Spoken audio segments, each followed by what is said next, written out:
Você conhece a Rádio Web Divulgar? Somos uma rádio espírita que funciona com uma intensa programação musical e informativa durante 24 horas. Para ouvir a rádio, basta acessar o site www.divulgar.net.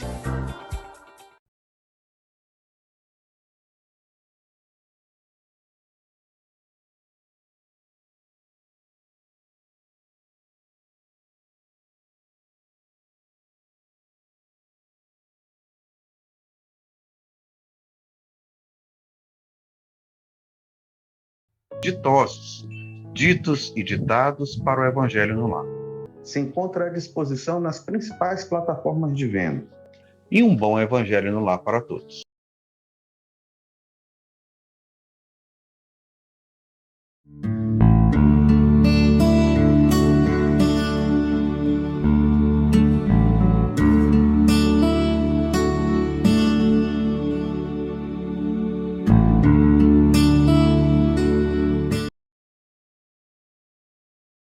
Que nos acompanham através da web, queridos companheiros da AME Maranhão, é com muita alegria que nós estamos aqui mais uma vez, a fim de compartilharmos informações e aprendermos conjuntamente sobre um tema tão importante que é a questão da ética, da moral, os desafios evolutivos atuais, a pandemia e tudo isso.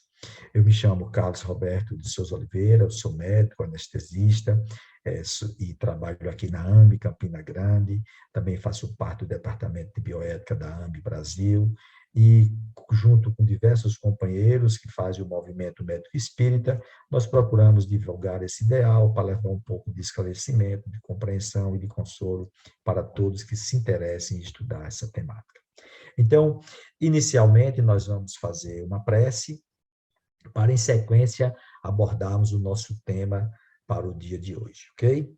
Então, fechemos os nossos olhos por um instante, elevemos o nosso pensamento a Jesus, busquemos nos concentrar no pensamento maior do Mestre, a fim de sermos inspirados pela Tua divina mensagem. Querido amigo Jesus, Mestre incondicional de todos os instantes, nós te agradecemos por tudo que nos concedes na vida, e pela oportunidade de trabalho e de realização em que aqui nos encontramos, a fim de ampliarmos a discussão e o estudo sobre temas importantes que dizem respeito ao teu Evangelho, à tua revelação e aos momentos atuais que estamos atravessando. Concede a cada um de nós as forças de que necessitamos para levar adiante os nossos propósitos de trabalho, de renovação, de busca da verdade e de persistência no trabalho do bem. Assim sendo, Senhor, sob a tua proteção e com a tua anuência, vamos iniciar o estudo de hoje. Graças a Deus.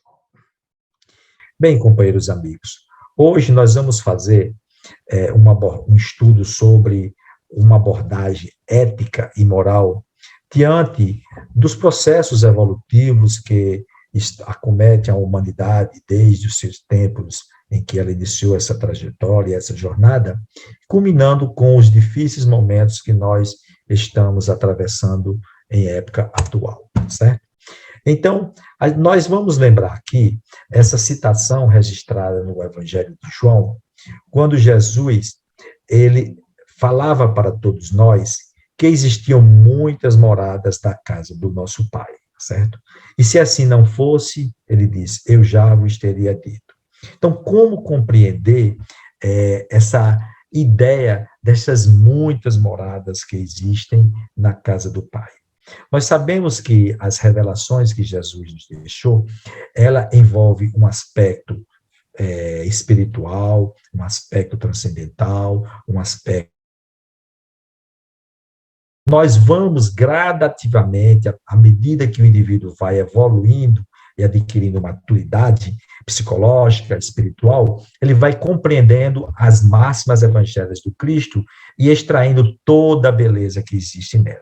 Então, Jesus falou que existiam muitas moradas da casa do Pai. Então, esta é a primeira ideia para a gente entender por que é que hoje nós estamos atravessando esses momentos difíceis, essas dores e essas aflições. Então, a ideia da pluralidade dos mundos habitados, que já fora colocada por Jesus há quase 2000 anos, como uma proposta, ela não poderia ser completamente compreendida antes que a ciência viesse trazer novas luzes e novos conhecimentos sobre essa questão do próprio universo, sobre esses diversos mundos, entendeu? Hoje nós sabemos que o universo surgiu com um fenômeno de explosão conhecido como Big Bang, e a partir daí ele foi se expandindo, entendeu? E hoje nós temos aqui, ao longo desses bilhões de anos, foram 15 bilhões de anos, mais ou menos, que calcula-se do Big Bang até onde nós estamos hoje, a formação de diversas galáxias, de diversas constelações, que são responsáveis pela formação desses inúmeros mundos que nós conhecemos e que fazem parte da estrutura onde todos nós, como espíritos, vamos evoluir, certo? Então, dentro dessas inúmeras galáxias que foram criadas, desse universo imenso, nós temos aqui a Via Láctea, que é aquela galáxia onde nós estamos. É uma galáxia em espiral. Aqui nós temos o Sol. O Sol, quer dizer, a nossa galáxia, o nosso sistema solar, ele está aqui na periferia, em um dos braços dessa galáxia, dessa Via Láctea. Para vocês terem uma ideia, é tão grande essa galáxia, que se você viajar na velocidade da luz, que é 300 mil quilômetros por segundo, você vai gastar 100 mil anos para sair de um extremo, tipo assim, dessa galáxia para o outro extremo. Então, você imagina o quão grande é isso daí. Então, é nessa Via Láctea que nós temos também o nosso sistema solar, o Sol, essa estrela de quinta grandeza, e esse séquito de planetas que ficam orbitando em sua volta. E aqui nós temos a nossa Mãe Terra. Então, esse é o universo físico que nós conhecemos. Mas nós sabemos que existe todo um universo paralelo e invisível que, segundo os astrônomos, dizem, composto de matéria escura e energia escura, que praticamente responde por mais de 95% de todo o conteúdo, de toda a formação do universo, entendeu? Então, compreendendo toda essa imensidão de moradas que existe à casa do Pai, essa ideia ela foi ampliada lá por Allan Kardec, no Livro dos Espíritos, na pergunta 55. Todos os globos que circulam no espaço, eles são habitados? Os espíritos responderam, sim. E o homem da Terra está longe de ser, como crê, o primeiro em inteligência, em bondade e em perfeição. Então, essa resposta que os espíritos deram a Kardec em meados do século XIX, quando da codificação do espiritismo, ela já veio após o progresso da ciência, mostrando que esse universo é infinito. E agora fica mais fácil compreender a casa do Pai, que é o universo, a imensidão que ela existe, e todo esse monte de constelações, de planetas, de locais, que é possível que nós, espíritos, estejamos presentes e evoluindo. Então, nós falamos aqui de universos físicos, mas compreendendo que existem ainda as dimensões espirituais, as casas espirituais, as colônias, o universo todo invisível, que também onde muitos espíritos estão habitando. Com isso, nós podemos concluir o seguinte, que é muito grande a casa do Pai, nós somos apenas um grãozinho de areia nesse planeta Terra, lá escondidinho, pequenininho, onde 25 bilhões de espíritos em média, ou mais, onde nós temos aí 7 a 8 encarnados e outros desencarnados, estão seguindo a sua trajetória evolutiva, buscando a cada dia melhorar-se. Então, dentro desse processo de saber que existem muitos planetas, por esse infinito universo, nós também temos que chegar a essa conclusão de que, além da pluralidade desses mundos, também existem as migrações de um mundo para o outro. Ou seja, aqueles mundos mais evoluídos de vez em quando permite que espíritos mais evoluídos renasçam naqueles mundos mais atrasados para auxiliar a sua evolução. Espíritos que não acompanham o processo evolutivo dos mundos, às vezes renascem em mundos mais inferiores para poder também se melhorar e depois retornarem para seguir a sua jornada evolutiva naquele mundo que ele estava. Então, essa infinidade de mundos que é a casa do Pai, Allan Kardec fez uma classificação didática no Livro dos Espíritos. E essa classificação didática, ela é para que nós possamos compreender mais ou menos como é que funciona isso daí. Embora que os mundos eles se interpenetram. Então, ele falou o seguinte: existem 5 classificações. Primeiro, os mundos primitivos, são aqueles destinados àquelas primeiras encarnações da alma humana, lá quando nós saímos das cavernas, inauguramos a faixa evolutiva hominal, os primeiros habitantes da caverna, lá pelo homem de Neandertal, depois o homem de Cro-Magnon, há 200, 300 mil anos atrás para cá. Nós vamos falar um pouco sobre isso. Depois, quando nós saímos dos mundos primitivos, os mundos evoluem para os mundos de provas e expiação. No mundo de prova e expiação ainda domina o mal. Nós podemos dizer que são a característica do nosso planeta Terra nos últimos 30, 35 ou 40 mil anos, entendeu? E ao longo disso aí é que esse mal vai diminuindo aos poucos, à medida que a humanidade vai progredindo, para chegar na terceira categoria, mundos de regeneração. Então, mundo de regeneração é para onde nós estamos caminhando, o planeta Terra e os seus habitantes. O mundo de regeneração, vejam bem, lá vão permanecer as almas que ainda têm o que expiar, mas adquirem novas forças e repousam das fadigas da luta. Então, veja bem, quando a gente fala em mundo de regeneração, não quer dizer que simplesmente as dores acabam. Começa a dizer o seguinte, que no mundo, na fase da regeneração, os espíritos já estão despertando para a sua realidade espiritual, mas ainda trazem, devido à sua faixa evolutiva inferior, muitos erros para serem corrigidos. E aí vem ainda as provações, as expiações, mas aí já em circunstâncias diferentes. Porque muitos dos espíritos que estão na fase de regeneração, que vai aí um período largo, que nós não podemos traçar aqui de quanto seja, então, no início da fase da regeneração, ainda existe um predomínio muito forte do mal. Mas podemos dizer que na última fase, nos últimos períodos da fase de regeneração, praticamente o mal já vai desaparecendo para ceder outras qualidades.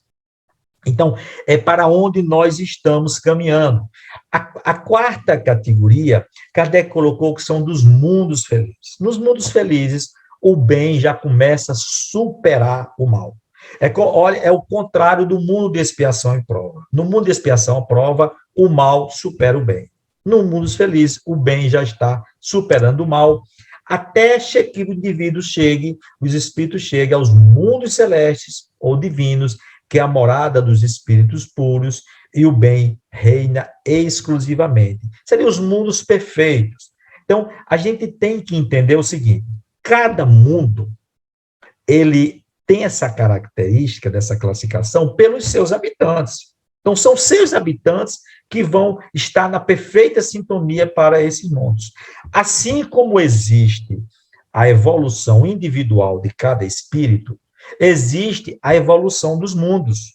Então, chega um momento que o mundo primitivo ele tem que passar para um mundo de expiação e prova. É inevitável. Assim como chega um momento que o mundo de prova e expiação tem que passar para a fase de regeneração, que é o que nós estamos vivenciando agora.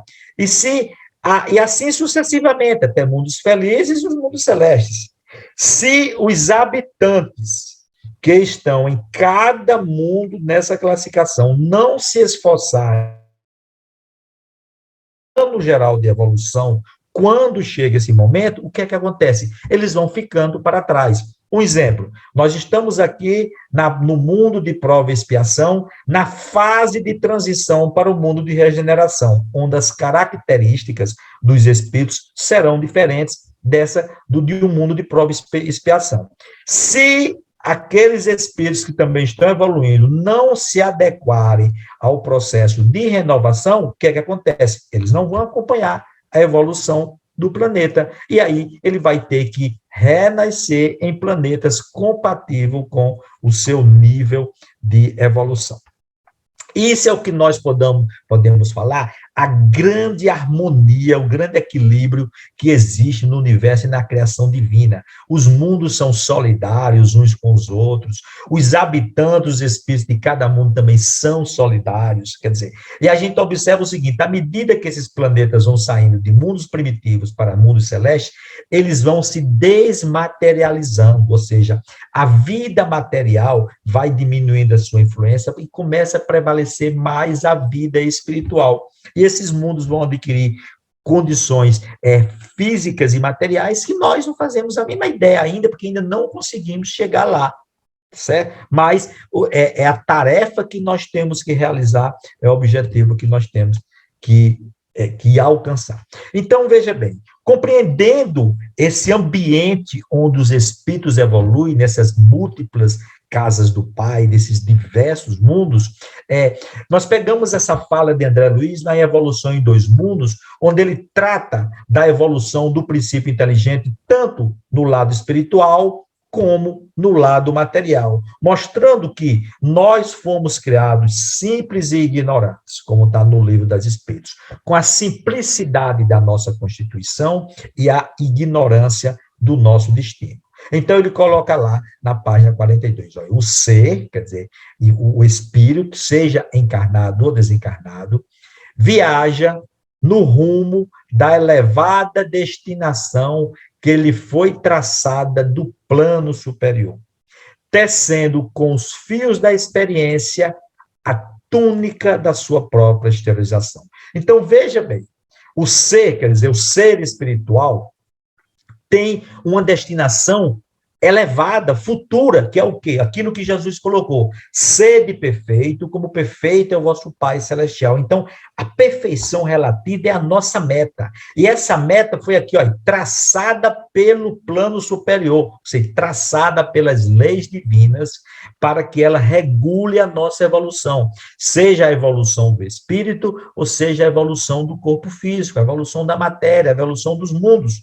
Porque a gente tem que entender, os mundos materiais, tem os mundos materiais físicos, denso como é a Terra, mas tem os mundos espirituais que também são materiais, mas da matéria do mundo espiritual, só que é uma matéria rarefeita. Esses mundos, eles existem à medida que o espírito vai se depurando e modificando a constituição atmosférica desses próprios mundos. Mas como é que o indivíduo vai evoluindo em todo esse processo de existência em existência, de mundo em mundo? Ele vai construindo o seu corpo, nós temos aqui, com os fios da experiência, ou seja, por isso que o indivíduo precisa reencarnar diversas vezes, seja em mundo físico como a Terra, ou em outros mundos já mais depurados. Por quê? Ele vai adquirindo essas experiências através das lutas, do trabalho, do esforço, da dedicação, da persistência, é que ele vai construindo os fios da sua exteriorização. Primeiro, que ele exterioriza o quê? É o seu corpo espiritual e o seu corpo físico. O espírito, ele exterioriza as suas qualidades nos seus diversos envoltórios, no corpo mental, depois no corpo espiritual e no corpo físico. Isso vai sendo exteriorizado através da experiência que o indivíduo adquire. Por isso que o corpo físico é um instrumento importante para o espírito, como diz o doutor Bezerra de Menezes, porque é através dele que nós vamos nos aperfeiçoando e progredindo. E Emmanuel esclarece no livro O Consolador, que é trabalhando e sofrendo, lutando e aprendendo, que o espírito adquire as experiências necessárias para o seu próprio aperfeiçoamento. E vamos construindo a nossa túnica de exteriorização. Então, dentro de todo esse processo evolutivo, ao longo de todas as descobertas da ciência, da filosofia, das religiões, sempre surgiu essa incógnita aí. Foi Deus que criou o cérebro ou será que foi o cérebro que criou Deus? Ou seja, nós temos a ideia de Deus porque nós temos estruturas cerebrais que produziram, ou foram a ideia de Deus por trás dela que impulsionou o desenvolvimento do cérebro? A resposta a esta pergunta está aí, por trás dessa resposta, a filosofia materialista e a espiritualista. O materialismo diz que o cérebro foi quem criou a ideia de Deus, mas a filosofia espiritualista mostra, e hoje é prova com evidências também, que foi a ideia de Deus que, por sua vez, impulsionou o desenvolvimento dos cérebros. Se nós pegarmos, por exemplo, essa imagem extraída do Jornal de Cosmologia, mostra que aqui, em 10 milhões de evolução, praticamente, o homem foi saindo lá das suas formas semiescas, atravessando todas aquelas fases que hoje a ciência, a antropologia já descobriu, até chegar aqui o Homo erectus, o Homo sapiens de Neandertales e o Homo sapiens sapiens, onde nós temos aqui um crânio semelhante ao homem moderno atual. E nós vamos observar que praticamente do Homo habilis aqui até os dias de hoje, nós tivemos em torno de 1.700.000 anos, houve um salto vertiginoso no crescimento do lobo frontal no tamanho do nosso cérebro. E nos últimos 800 anos, do Homo erectus aplica de volume e de tamanho, mostrando que é nessa expansão do cérebro que, nessa fase aqui, houve uma evolução acelerada. Então, como é que aconteceu essa evolução? Essa evolução nós vamos buscar lá também, nesse estudo da cosmologia, mostrando que uma consciência espiritual já esteve presente nos seres humanos desde 100 mil anos atrás. E nessa época de 100 mil a 200 mil anos atrás, era o homem de Neandertales, aquele homem primitivo, entroncado, das cavernas, que é ele que dominava praticamente as savanas africanas e todo o ambiente da Terra. E lá predominava o sistema límbico para defender, para lutar ou fugir. O cérebro é formado principalmente das partes mais importantes pelas regiões automáticas do instinto, da luta, da fuga e da defesa. Porém, mais ou menos há 35 mil anos atrás, que surge na face da Terra o que se chama o homem de Cro-Magnon, uma face de homens mais elevados e maiores, que apresentavam um desenvolvimento vertiginoso da parte anterior do cérebro, que era o lobo frontal. Então, observe aqui, o Homo erectus, entendeu? Que nós temos aqui, evoluindo até o homem atual. Então, comparação do crânio frontal do Australopithecus, Alus erectus, e o humano moderno. Então, foi o crescimento dessa região anterior do cérebro, que é o do lobo frontal, e ele ocorreu dos últimos 35 mil anos para cá. E a gente observa que é praticamente a história da civilização.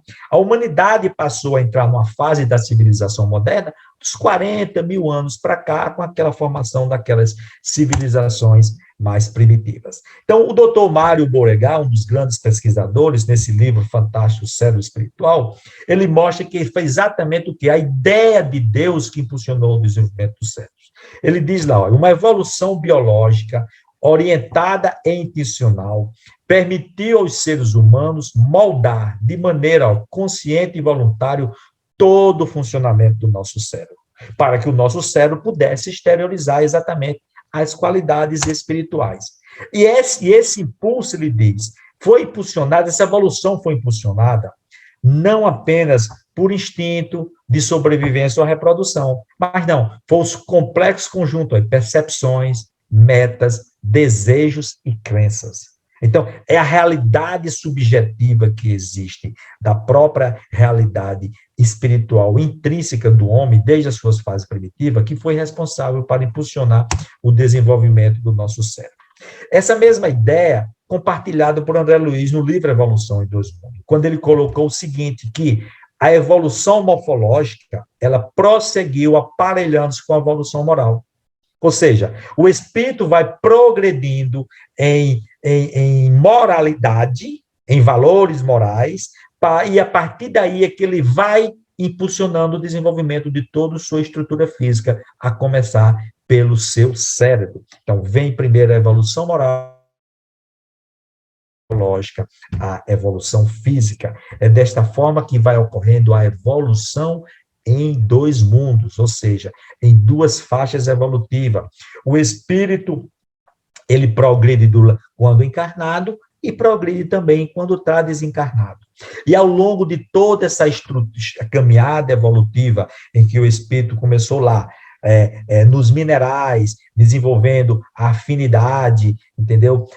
Na aproximação entre os elementos, depois passa para os vegetais, onde ele adquire sensibilidade por todo aquele período longo no reino vegetal, para desembocar depois no reino animal, que foi um reino muito grande, desenvolvendo os instintos, as reações automáticas, até chegar na fase hominal para poder desenvolver o raciocínio e a razão em direção da próxima fase evolutiva do homem, que é a fase angelical, através do desenvolvimento da intuição. Então, sempre nas transições dessa fase evolutiva, os antropólogos não encontram aqueles elos de ligação que fazem com que, digamos assim, o homem, os animais primitivos, o homem que tem toda a sua linhagem evolutiva lá, dos nossos irmãos humanoides, dos macacos primitivos, não consegue o elo de ligação para o primeiro homem primitivo. Por quê? Porque dizem os espíritos, essa fase ela aconteceu na espiritualidade, tá certo? As mudanças que foram feitas do outro lado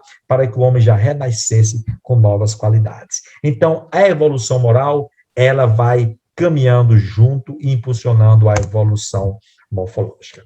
Daí, tratando da questão da evolução moral, Allan Kardec perguntou lá na pergunta 780 dos Espíritos. O progresso moral acompanha sempre o progresso intelectual? E os Espíritos responderam, decorre deste, mas nem sempre o segue imediatamente. Ou seja, o progresso moral ele é uma consequência do progresso intelectual, certo? Só que muitas vezes não é de imediato. Em uma existência, a gente já sabe, os espíritos, a sociedade, a humanidade progride intelectualmente, depois tem uma fase de progredir moralmente.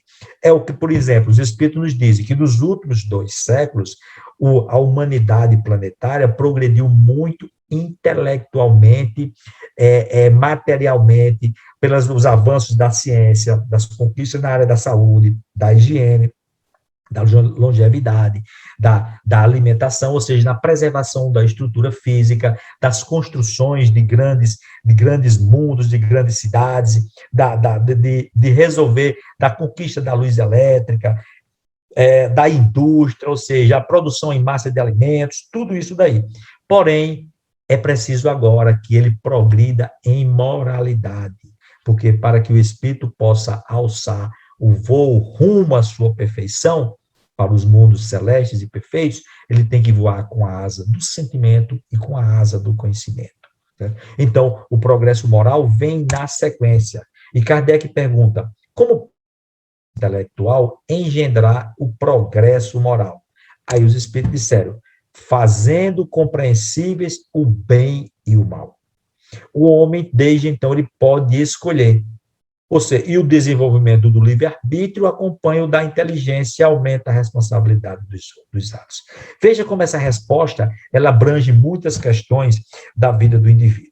Veja bem, nós precisamos ampliar o estudo, o conhecimento intelectual, compreender as leis da vida, compreender por que estamos aqui, de onde viemos, para onde estamos indo. Todo esse progresso de conhecimento, ele é importante para que o indivíduo possa diferenciar o bem do mal, entendeu? Porque quando ele diferencia isso, aí ele tem a capacidade de escolher, ele vai escolher qual o roteiro que ele deve seguir na sua vida, como ele tem que se comportar moralmente pelos seus pensamentos, pelas suas palavras, pelas suas atitudes, entendeu? Como ele vai agir, qual a sua atitude ética dentro da sociedade, entendeu? E aí ele vai escolher. Quando ele escolhe, ele está desenvolvendo o livre-arbítrio. Só que o livre-arbítrio, ele caminha junto com a responsabilidade. Lei de responsabilidade.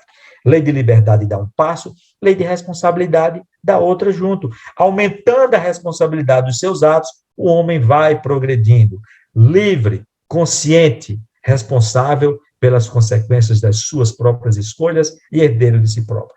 É assim que o progresso moral vai proporcionando ao indivíduo a oportunidade de crescer, tendo como base o aprendizado intelectual para que ele saiba o que fazer. Não foi à toa que Kardec coloca lá no início do Evangelho segundo o Espiritismo, dizendo que um dos objetivos da revelação espírita é desenvolver a fé raciocinada, para que o indivíduo saiba no que está crendo, por que ele deve crer.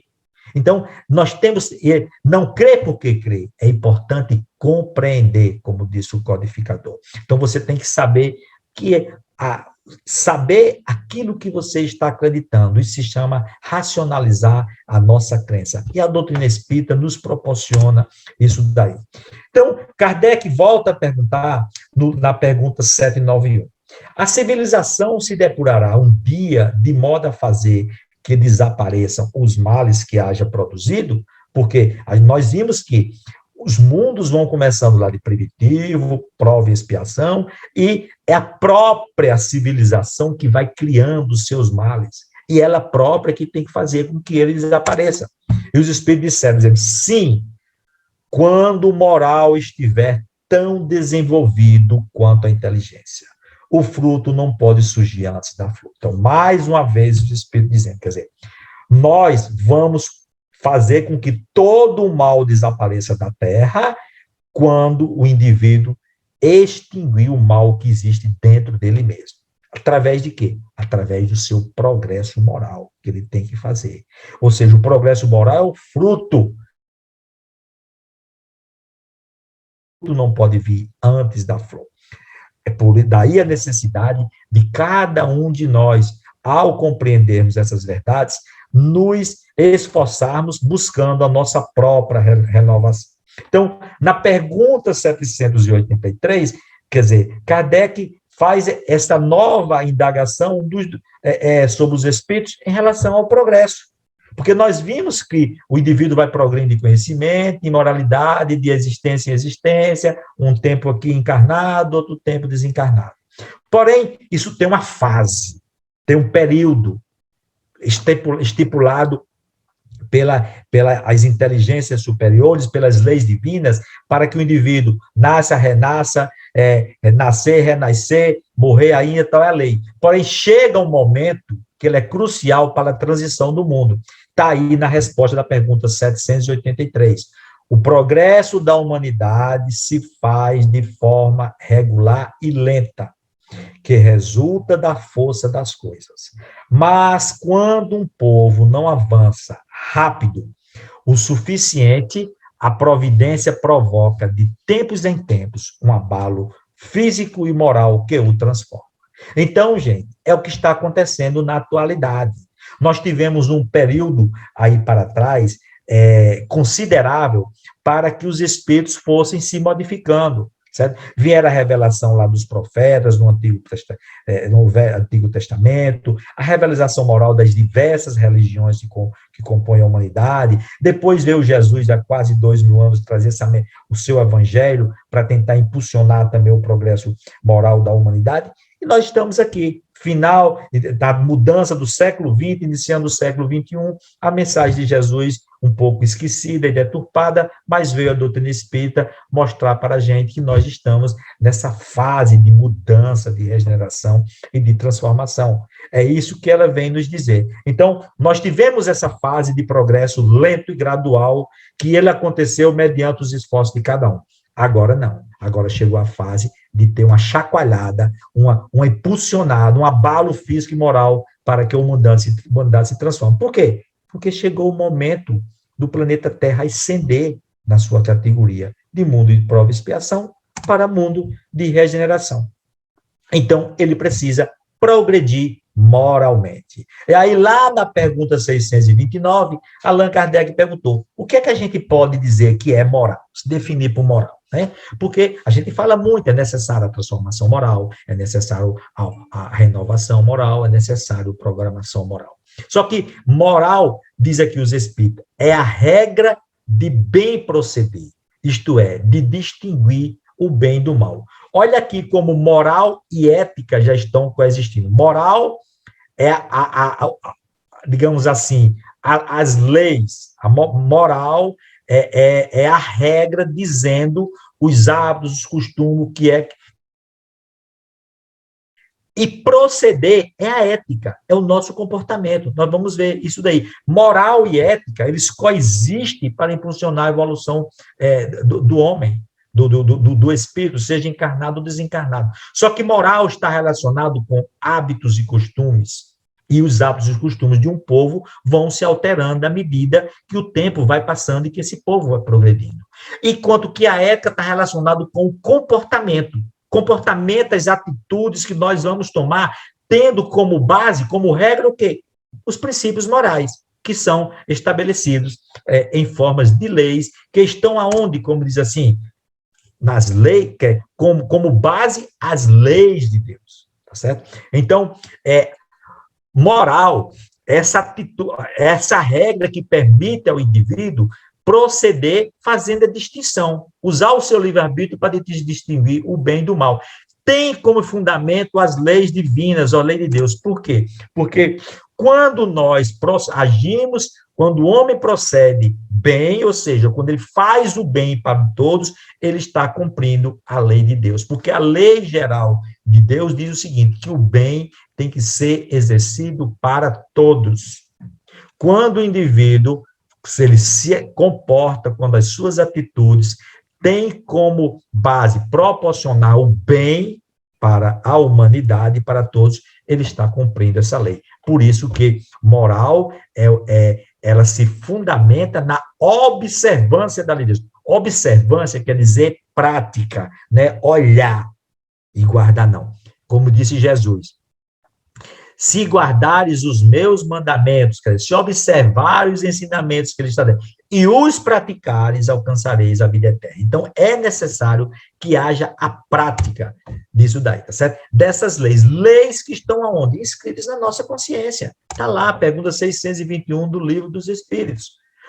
Nós temos todas as leis divinas, as leis morais, arquivadas em germes na nossa consciência, esperando o momento para serem desabrochados, mediante os esforços que cada um faz pela sua autotransformação e renovação de hábitos, de costumes, através da observância e da prática desses hábitos e costumes nobres, edificantes, fundamentados no moral. Por isso que o apóstolo Paulo escreveu lá na Epístola aos Coríntios, renovai-vos pelo vosso entendimento, para saber qual é a boa e agradável vontade do Senhor, ou seja, para compreender a vontade de Deus, que são as suas leis, que estão na nossa consciência, no nosso entendimento, na nossa forma de existir.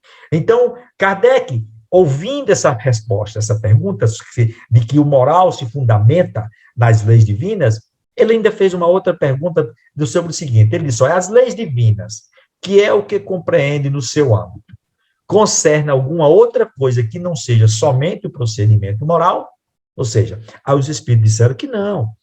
Todas as leis que existem foram criadas por Deus. Sejam as leis, religião e ciência, são dois caminhos que levam a um único lugar, que levam ao mesmo lugar. A revelação da ciência também faz parte das revelações divinas através dos seus missionários, cientistas e pesquisadores. Então, foi exatamente o que os espíritos responderam. Olha, todas as leis da natureza são leis divinas, porque Deus é o autor de tudo. E hoje o que a ciência faz é revelar uma lei que já existe. Então, a ciência não cria uma lei, ela descobre, ela revela algo que descobre. Por exemplo, Newton, quando descobriu a lei da gravidade, ele não criou a lei da gravidade, ele descobriu. A eletricidade não foi criada, foi descoberta. Todas as leis físicas que existem de conhecimento das ciências, elas foram reveladas e descobertas porque estavam na natureza, e tudo foi criado por Deus. Então, os espíritos acrescentaram dizendo o seguinte, olha, o sábio estuda as leis da matéria, porém, o homem de bem estuda e pratica as leis da alma. Daí, a gente vê, é o progresso científico e o progresso moral. É ciência e religião. É sentimento e a razão que devem caminhar de mãos dadas na sua própria evolução. Um dos grandes expoentes da ciência, que Einstein, ele disse, olha, o homem de ciência, ele descobre os fatos da natureza, revelando essas leis que existem, mas o homem de consciência, ele realiza valores dentro de si mesmo. Então, gente, ciência é ter conhecimento das leis que estão na natureza, mas consciência é quando o indivíduo realiza esses valores dentro de si próprio. Então, muita gente tem conhecimento científico, mas não tem valores nobres dentro de si e usam desses conhecimentos para proporcionar o mal, para levar à destruição, para contrariar a própria evolução e as leis divinas. Então, o indivíduo, para que ele precisa se conscientizar-se da sua própria realidade, do objetivo da sua encarnação, do que ele precisa fazer, e assim ele vai adquirindo os valores importantes dentro de si próprio. Um dos grandes filósofos, Humberto Holden, ele diz, somente um homem educado pela consciência dos valores é que pode servir de pedra fundamental da harmonia social e da paz mundial. Ou seja, é necessário desenvolver essa consciência de valores éticos e morais dentro do próprio indivíduo para que ele possa impulsionar o desenvolvimento do próprio mundo e da própria sociedade para esses mundos evoluídos que deve existir, onde o respeito pelos direitos deve ser a base principal, pelos direitos alheios deve ser a base principal. E isso pode ser, só virá como? Está lá na questão 796 do Livro dos Espíritos. Somente a educação pode reformar os homens. É educação moral, está lá na pergunta 685. A educação moral que consiste na arte de formar os caracteres, ou seja, que criam novos hábitos, que criam novos costumes, ou que seja fundamentado na prática do bem universal, no respeito pelas leis divinas, que é toda lei de amor. Daí, o indivíduo tem que buscar desenvolver isso dentro de si próprio. Allan Kardec abordou como o indivíduo vai procurar desenvolver essa questão da moral dentro dele, lá na pergunta de número 10, quando ele perguntou se um dia o homem ia compreender a natureza íntima de Deus e as suas leis. E os espíritos disseram, não, porque falta-lhe um sentido. E esse sentido que falta ao homem é que é devido à sua natureza inferior, e ele não pode compreender as leis de Deus. Então, ele tem que se esforçar para evoluir. De que forma? Aí ele diz aqui, à medida que nele se desenvolve o senso moral, seu pensamento penetra melhor no âmago das coisas. Então, o indivíduo tem que se esforçar a desenvolver o senso moral, que são os germes dessas leis divinas que estão na sua consciência, para que ele possa ir compreendendo aos poucos a natureza íntima de Deus, ou seja, a boa e agradável vontade do Senhor. Então, estudando o despertar do senso moral, os grandes psicólogos conseguem que o senso moral envolve 3 características importantes para você despertar isso dentro de você. Primeiro é a simpatia, quando você começa a se compenetrar dos sentimentos dos outros, entendeu? Quando você começa a compartilhar com outros colegas as suas dores, os seus sofrimentos, você começa a compenetrar-se daquilo que passa, desenvolvendo uma espécie de compaixão pelo seu irmão. Isso se transforma nessa ação motivadora, uma ação motivadora para essa própria compaixão. Aí, essa compaixão, você vai entrar na dor do seu irmão, viver com ele e compartilhar, certo? Quando você se identifica com ele, você vai enxergar que o seu irmão é filho de Deus, que ele também tem a sua jornada evolutiva, que assim como nós também fomos criados simples e ignorantes, estamos entre erros e acertos, buscando acertar e evoluir. Então, você procurar ajudar e amparar o indivíduo. A simpatia e a compaixão é fonte motivadora de ações generosas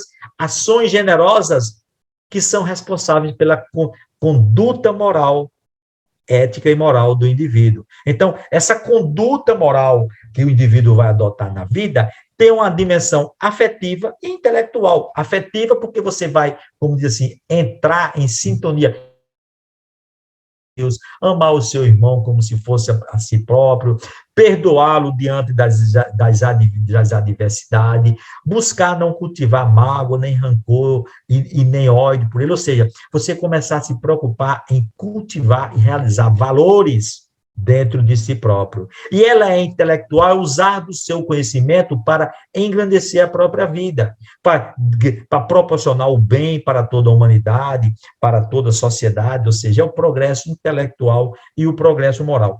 Essa consciência, essa dimensão afetiva, ela surge do 4º ano de vida. O 4º ano de vida, as crianças já podem revelar isso daí, já começa a revelar essa atitude moral que esteja presente, precisando ser ampliada, desenvolvida e fortalecida, daí a importância da educação na fase infantil. E os conteúdos que vão compor as nossas atitudes morais vai ser de acordo com os valores culturais. Como eu falei, hábitos e costumes e moral, ela não é fixa, vai evoluindo de acordo com o progresso da humanidade. E os principais conteúdos estão fundamentados na justiça, na generosidade e na dignidade. São esses 3 conteúdos, segundo o filósofo Immanuel Kant, que determina a ação por dever de uma ação segundo o dever.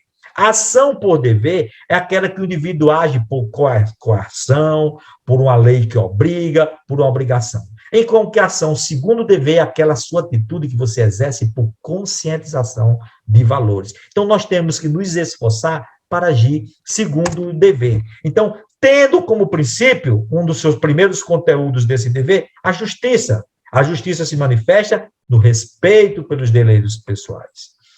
Ame ao próximo como a ti mesmo, disse Jesus. Meu direito termina onde começa o direito do meu irmão. O segundo conteúdo importante é a generosidade, quando você vai desenvolver a caridade, o trabalho para tentar promover as necessidades pessoais e do seu irmão que caminha contigo. Então, a generosidade leva o indivíduo à prática também da caridade. E, por último, a dignidade. A dignidade é respeitar o valor intrínseco do ser humano, como ele é. Uma individualidade espiritual, filho de Deus, com vontade própria, que precisa ser respeitado nas suas crenças, nos seus gostos, nos seus entendimentos, certo? Não pode ser imposta a forma dele acreditar, mas exposto para que ele próprio possa realizar as suas mudanças.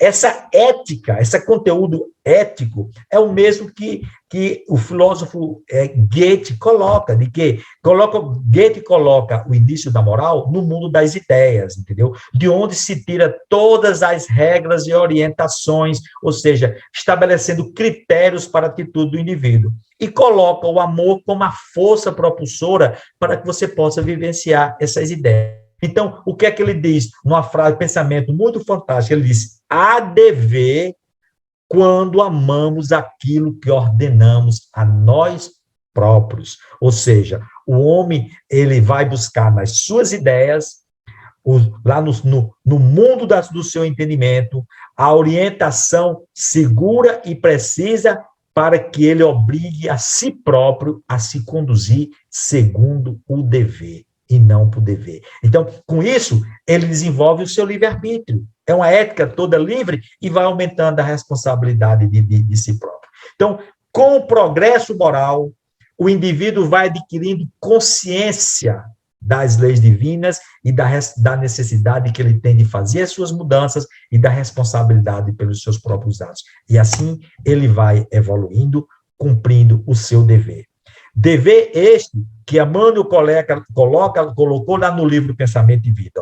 Dever é a submissão que nos cabe a certos princípios estabelecidos como leis pela sabedoria divina para o desenvolvimento de nossa faculdade. Então, olha só, os princípios estabelecidos como leis que estão na nossa consciência para que o indivíduo possa desenvolver as suas faculdades. O dever é você se submeter a esses princípios. Então, esses princípios estabelecem o que para o indivíduo? Uma faixa de ação no bem, está aqui, para que o indivíduo possa ampliar a sua própria responsabilidade. Essa faixa de ação do bem, de buscar sempre o bem, indiscriminadamente para todos. Nós vimos que a base e a fundamentação da lei de Deus. Transformando o dever, o quê? Na região moral de serviço, em que cada um de nós é constantemente alertado pela sua consciência. Nós já vimos, não é na nossa consciência que estão as leis divinas, essas leis vão sendo despertadas e vão nos alertando para a região, a faixa moral que nós temos que agir, estabelecendo hábitos e costumes nobres e dignos para que o indivíduo desenvolva as suas próprias faculdades e acelere a sua própria evolução. Daí, como nós temos a liberdade de fazer escolhas, e muitas vezes fazemos as escolhas erradas, vem o dever regeneração. É quando a lei de causa e efeito estipula determinadas provações e expiações na nossa vida, como consequência do mau uso do livre-arbítrio. Aí esse dever, ele não é uma imposição de Deus, é apenas o reflexo e a consequência do mau uso do nosso livre-arbítrio, onde a bondade divina, através da sua justiça, funciona de uma forma misericordiosa, reconduzindo o infrator ao caminho principal. Aí vem aqui o dever regeneração. Então, gente, é essa atitude que nós temos que ter na vida, liberdade de agir e fazer as mudanças necessárias, como diz André Luiz. Ninguém foge aos princípios de causa e efeito, mas ninguém está privado dessa liberdade de renovar a si próprio. E Chico Xavier diz que o espírita que não se preocupa com a sua mudança íntima, ele não compreendeu o espiritismo. Ele leu, ele memorizou, ele guardou, mas se ele não se esforça pela sua renovação, ele não compreendeu o espiritismo. O conceito que o codificador deixou sobre espírita está lá no Evangelho segundo o Espiritismo.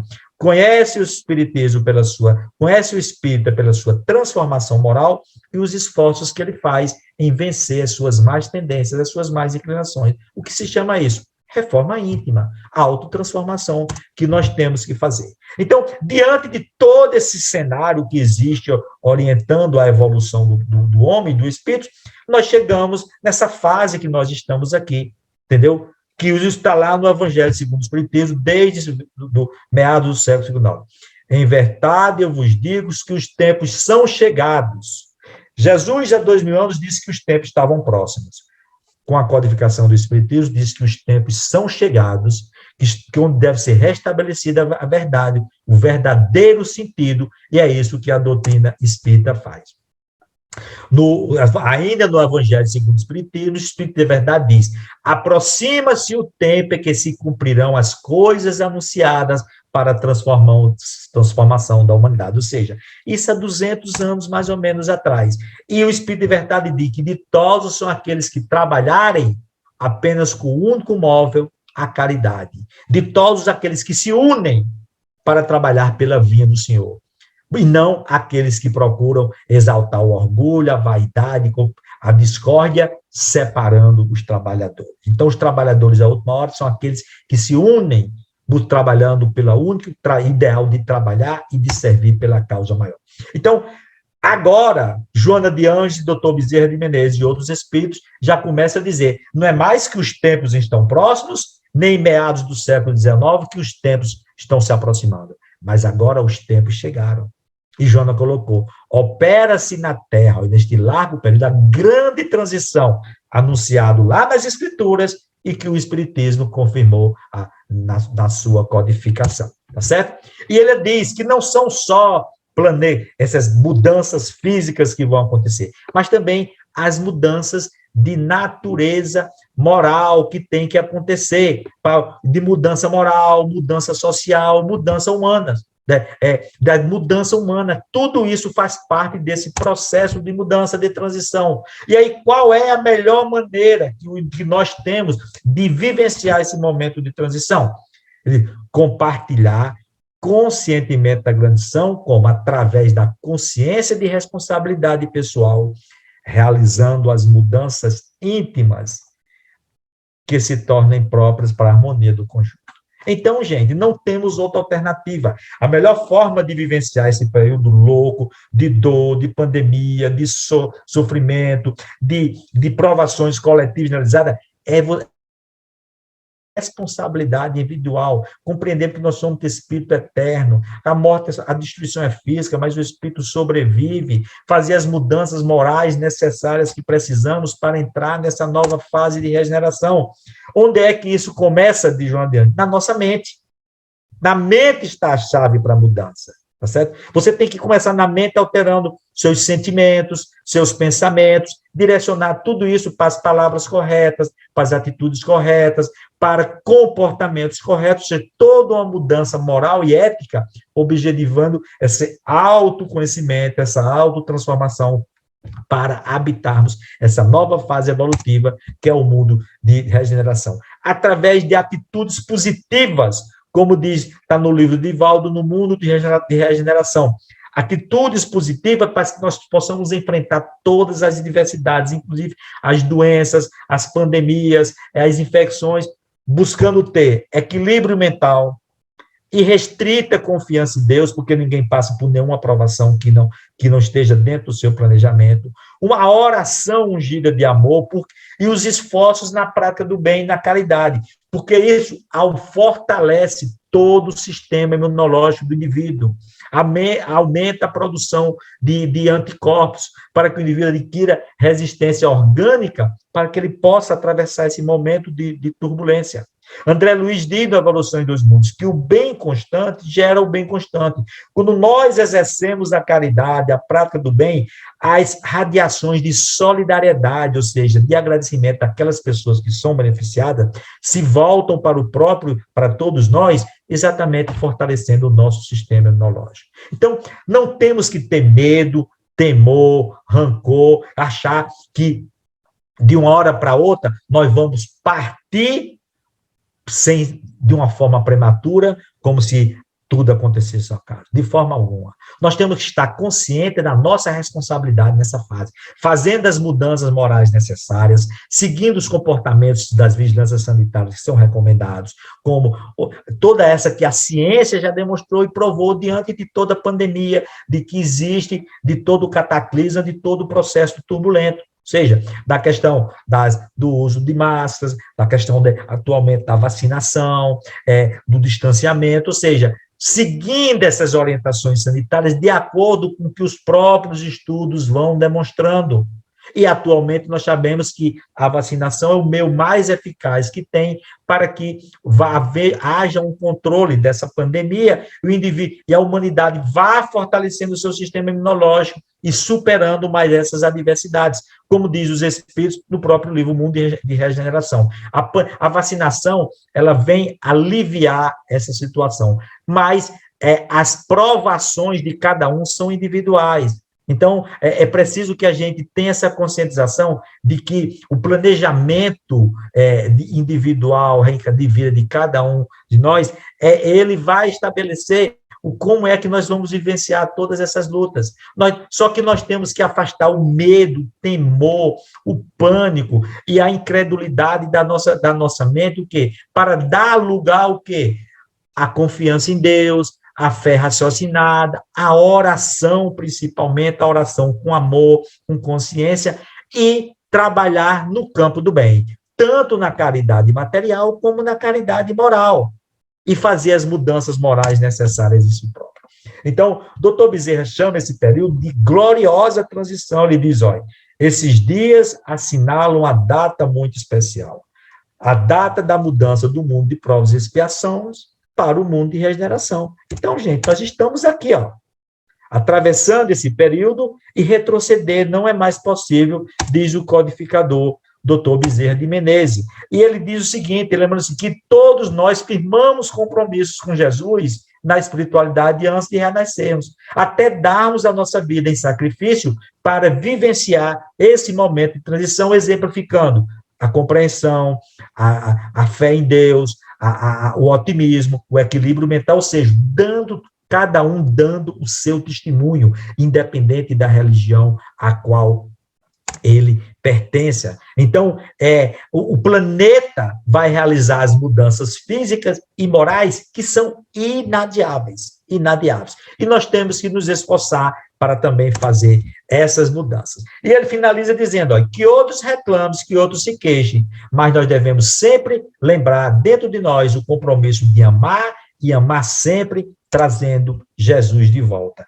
E esse pensamento aqui é fantástico. Ele diz, que o nosso escudo seja o amor, que as nossas ferramentas, o amor, e a nossa vida, um hino de amor. Então, é isso que nós precisamos valorizar dentro de cada um de nós. E o amor, escreveu o Espírito Lázaro no Evangelho segundo o Espiritismo, resume toda a doutrina de Jesus.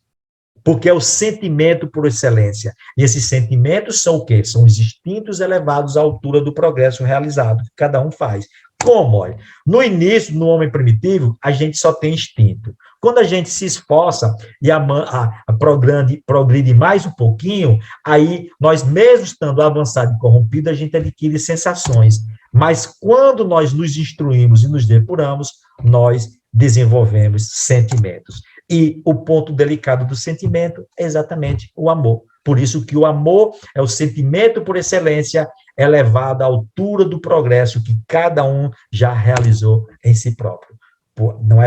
Foi por isso que Jesus estabeleceu, através do seu evangelho, que o amor cobre a multidão dos pecados. Ou seja, somente um ato bom é que pode neutralizar o ato ruim dos nossos mau uso do nosso livre-arbítrio, da lei de Italião. Então, o evangelho que Jesus deixou para a humanidade é o maior código de conduta moral que a humanidade já teve acesso. Se nós buscarmos seguir esse evangelho, nós vamos sim adquirir uma postura ética de comportamento saudável, coerente com as leis divinas, fundamentado na lei de amor maior. Então, o evangelho é a porta libertadora para que cada um possa sair do porão da sua própria inferioridade, das suas mazelas, da sua inferioridade, para a luz da libertação, para a sua perfeição, para a vivência plena, conforme os Espíritos nos recomendam.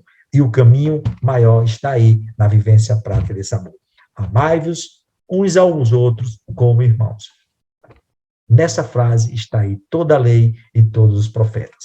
Neste momento de turbulência, de dúvida, de dor, vamos nos inspirar no evangelho e na conduta moral que Jesus nos deixou para podermos, com consciência, com raciocínio lógico, com a fé raciocinada, fazer as mudanças necessárias e servirmos de exemplo para a própria sociedade e cada um dá o testemunho de amor que o Dr. Bezerra diz que nós prometemos através do compromisso firmado com Jesus antes de renascermos. Então, que Deus nos ampare, que Deus nos abençoe e nos fortaleça para que sejamos conscientes desta tarefa e sigamos nesta luta incansável em prol da nossa própria evolução.